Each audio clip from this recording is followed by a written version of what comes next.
আমাদের নোয়াখালী মেয়েদের অবস্থা অনেক ভয়াবহ। আমি আমার ফ্যামিলিকে নিয়ে নৌকা করে যাচ্ছি আশ্রয় কেন্দ্রে। আমাদের বাড়িঘর সব ডুবে গেছে গাইজ। আমাদের মতো হাজারো ফ্যামিলি বাড়িঘর সব ডুবে গেছে। কি করব জানি না। আল্লাহ পাক রব্বুল আলামিন যদি সবাইকে মাফ করে দেই।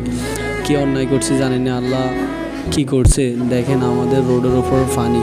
আমরা যেখান দিয়ে চলাফেরা করছি এটার উপর পানি। দেখেন এটা কিন্তু ফাঁকা রোড, মেন রোড, এটার উপর পানি কী পরিমাণ উঠছে। আমাদের এখানে প্রায় 20 ফুটের উপর পানি উঠছে গাইজ। আমাদের বাড়িঘরে কিছুই নেই গাইজ। আমরা নিঃস্ব হয়ে গেছি গাইজ। আমাদের মতো হাজারো ফ্যামিলি গাইজ নিঃস্ব হয়ে গেছে। দেখেন গাইজ, মুরব্বী মানুষ কত কষ্ট করতেছে রোডে।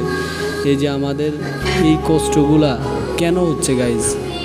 আমরা কি পাপ করছি? এই যে ইন্ডিয়া থেকে যদি আজকে যদি পানিগুলো যদি না ছাড়তো তাহলে গাইজ হয়তো আমাদের এত কষ্ট দেখতে হইতো না গাইজ। আমরা অনেক কষ্ট করতেছি গাইজ। আমাদের এখানে অনেক ভাই ব্রাদার হেল্প করতেছে, ত্রাণ নিয়ে আসতেছে।